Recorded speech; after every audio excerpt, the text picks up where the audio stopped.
morning, good afternoon, good evening, Jar of Marble dwellers and Jar of Marble curious. I do hope that you feel well. My name is Linda. I'm Bob. That's Bob, and we're really glad that you've come to join us here. I do hope that you're feeling well. Life's been good to you, that you're being good to you, and if not, I'm especially glad that you're here to relax with us. Just for a little bit, the kettle's on, the scones are still hot, so let's enjoy. Look at us zooming through the years. Going fast, all right. It sure is, Bob.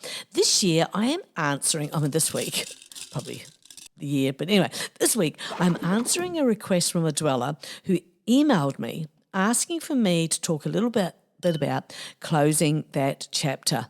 Tell them the email address. Oh, yes, they're in the notes in YouTube, but here it is. Yes, jarofmarblespodcast at gmail.com. Good.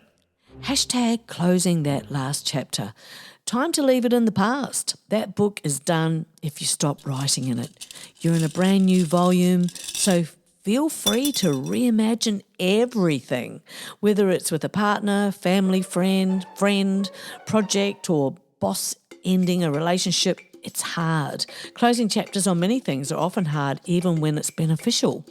Closing chapters can be when the kids, finally leave home and yes, it's about time and all that, and they're happy about their next steps. Everyone has ticked their boxes required. Yay! Or is it yay? Why isn't it yay? Because we human units then have time to reflect. Most folk we call empty nesters. It's a time to reframe many areas of your life, not even until you have that empty bedroom and there's more food in the fridge. And do we get the opportunity to reevaluate our freed up energy, our sense of more time and priorities? It's really how you think it'll be. So regardless of the time of year, the season, it is a time to reflect on many memories and what it took on your part to get them over the line. With breakups, it can be what comes after the fact. The book just doesn't always want to close, or some can do denial so badly that you find that apparently you're still in a relationship with them. They just haven't told you. I recall many moons ago I had a romance going on and it all came to an end.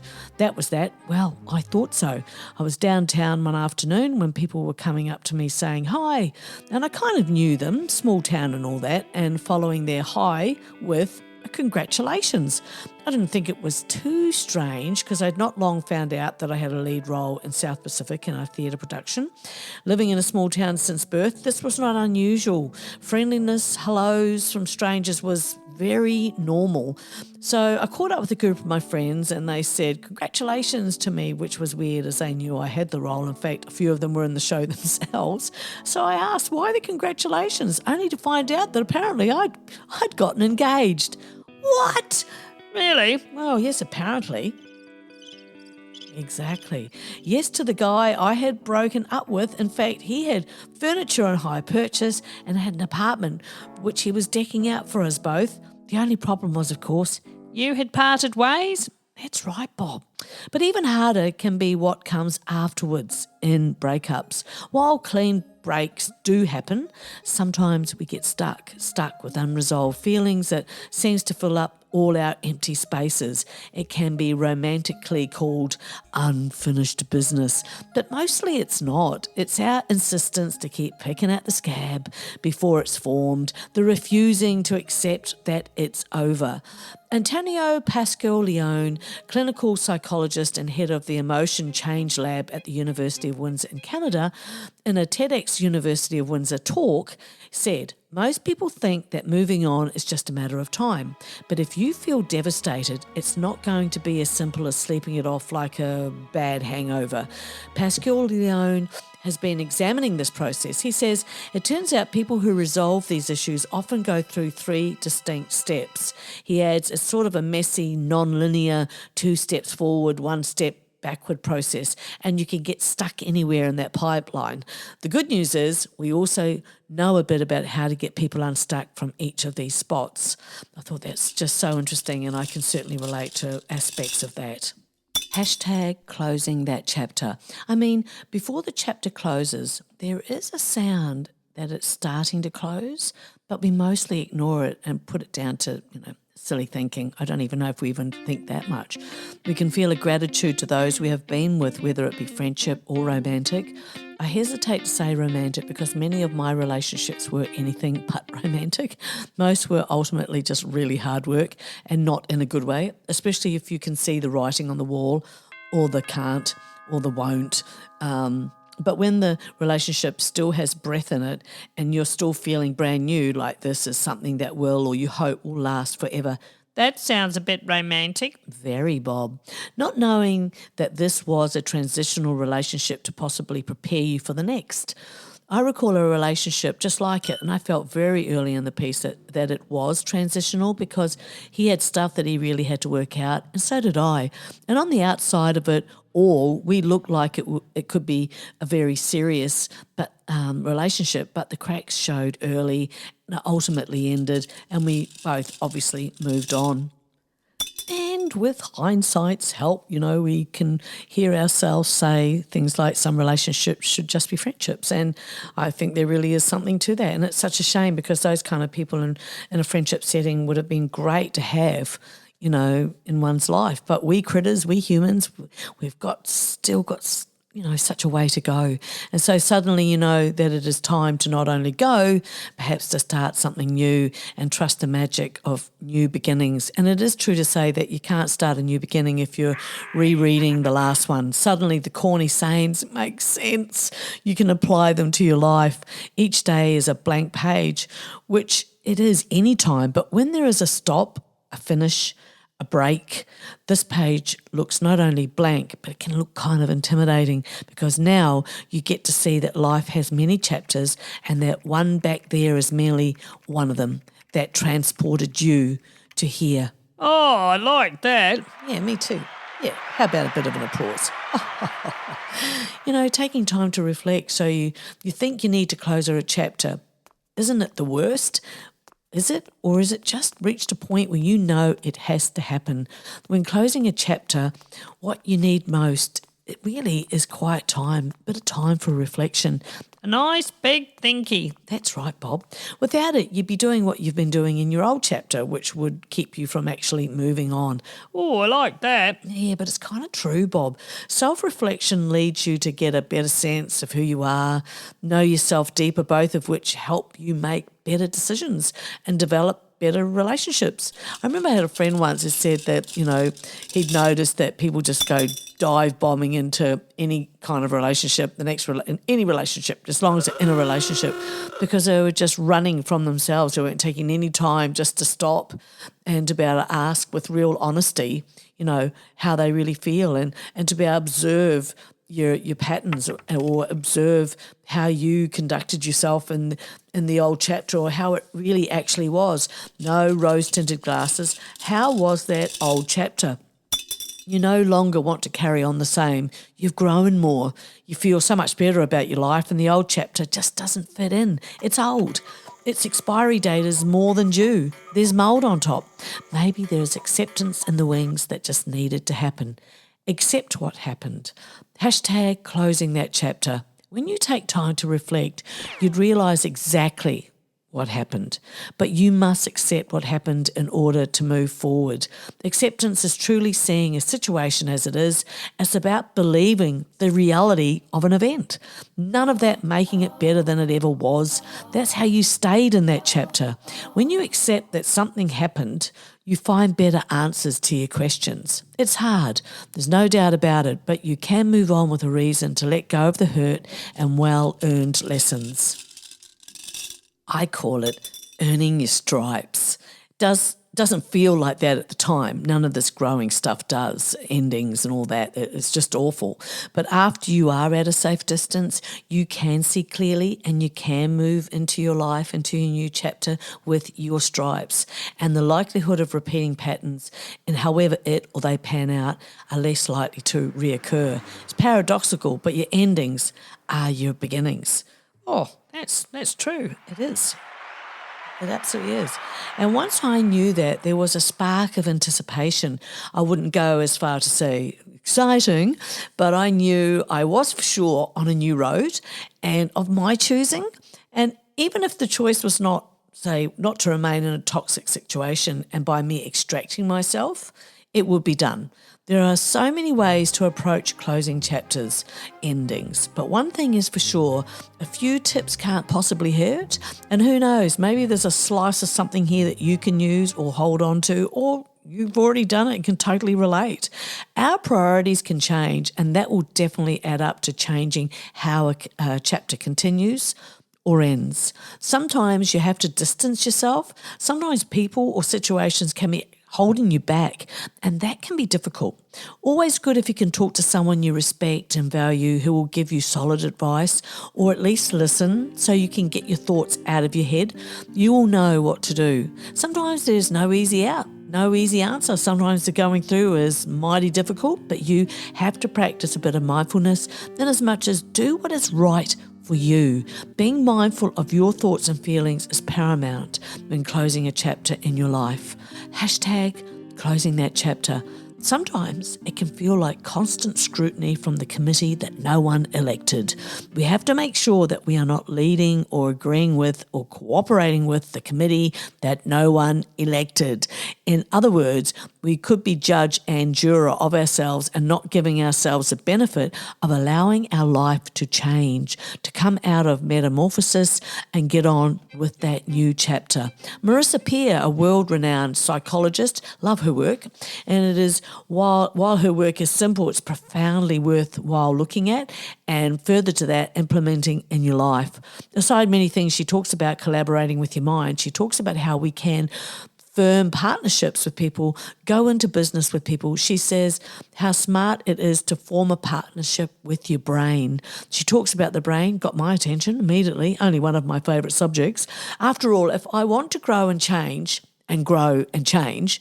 then I better have a good understanding of not only how the brain works, but how my brain works. No one knows you as well as you know you. Marissa Peer says that there's 4 things that are very interesting about the brain, and they are, the first thing is it always does what it thinks you really want it to do. And the second thing is it tries to move you from pain and towards pleasure. Thirdly, it only responds to the pictures and the words in your head. And fourthly, it really likes to stay in what is familiar. So as Marissa Peer says, if you say, for example, I'd give anything to not have to go to that meeting, I'm dreading going to that party on Saturday, I wish I hadn't volunteered to speak up at work or to deal with that really difficult client, you've told your brain that you don't want to do it. The brain gives you the flu, then you didn't want to deal with any of that, the difficult client, you're dreading that meeting, I'll give you an upset stomach. And because you've told your brain the wrong thing, you're not dialoguing properly. You say that difficult client, I'm going to deal with that, I'm going to practice, it'll be great, and I want to do this. It's a bit like when you go to the gym and you think and say, I hate gym. I hate sit-ups. You're not going to have any success going to the gym. You have to say, I love the gym. I want to go to the gym. My body loves it. My mind has major payoffs. I want to do this. Tell your mind what you want. Use very specific detail, positive words. Take out that stuff like, oh, it's killing me. I'm dying here. I can't stand it. I'm stressed out to the max. Give up on all of that. Replace it with, I have amazing coping skills. I love what I'm doing. Keep linking pleasure to what you're doing. You can link pain to not doing it. Remember to make what is negative and familiar unfamiliar, and make what is positive and unfamiliar familiar. So when you're saying negative things about your wife is driving you crazy or you hate your job, when you choose to use words that are negative, it's actually harmful to you. So choose words that help manifest better everything. Have an open mind, because if what you've been doing up to date is not working for you, this could be the very thing. I've learned a lot from Marissa Peer. She is one of many smart ladies and men that I have learnt so much from, and it makes sense. It's not a leap at all what she's suggesting and saying. And you'll find heaps of free stuff on YouTube, an opportunity to do courses if you desire. Closing a chapter of your life, a relationship that is not working, or anything that needs to be finished, laid out to rest, can open up space for new people and situations to manifest. Oh, I love that. Me too. Give yourself time to declutter.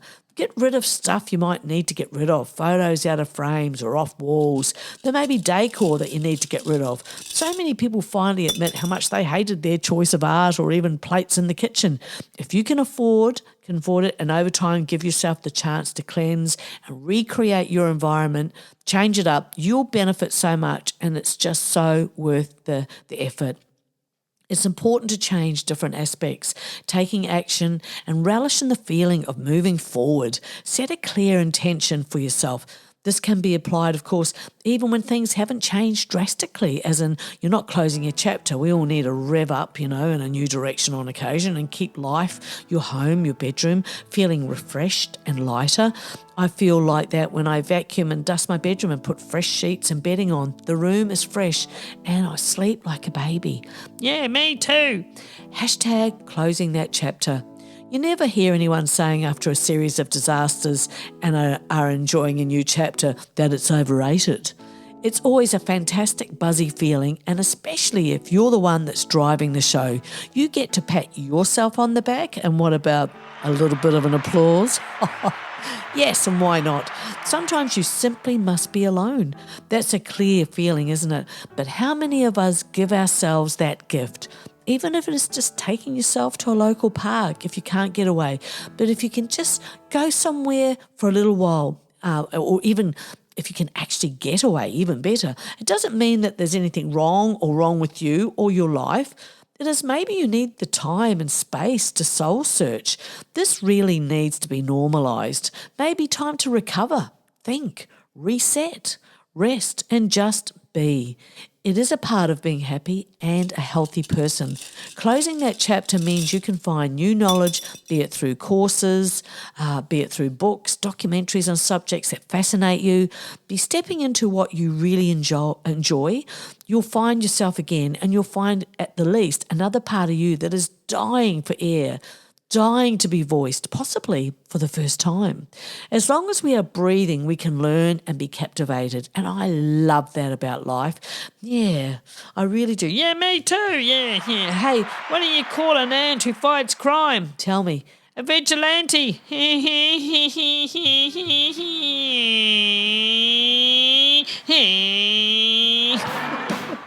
Seeking out support from others can be extremely helpful during tough times. Many famous poets and authors such as Maya Angelou, Paulo Coelho and Rumi have written captivating closing the chapter quotes, and this can be so beneficial given that closing chapters is so universal. It is important and soothing to find writings that you resonate with. You know what, Bob? What? You're pretty random. What does that mean? I don't know. We're just having a bit of a conversation. You tell a joke and then next thing you're off and away doing crazy things. It's all a part of my charm. That it is, Bob. That it is. Anyway, back to closure. Back to closing chapters. Closure is necessary for... Are you trying to tell me something? No, Bob. Down, Bob. Yeah, okay. Closure is necessary for moving on from the difficult moments in life, be it a breakup or losing a loved one. However, grasping that point of closure can be easier said than done. I've always found reading powerful quotes to be very helpful, and it's just given my brain a sort of a calm diversion while navigating an awful time. Hashtag closing that chapter.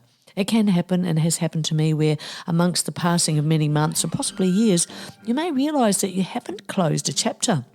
You haven't permanently shut down an open tab. You may, as I did once 1,000 years ago, I held someone in high regard and it suddenly, without intending, well, at least it felt like, I was having a review on the final conversations and they were not that great, but my mindset at the time was not caring enough about myself to accept that this was not an ideal situation for me in any form, that it had in fact been somehow off for years. I recall I tried to talk to the person about my concerns, that I could see that it wasn't healthy, and as much as it felt sad to do so, I thought as a mark of respect for one another to call it quits before it turned rancid, toxic.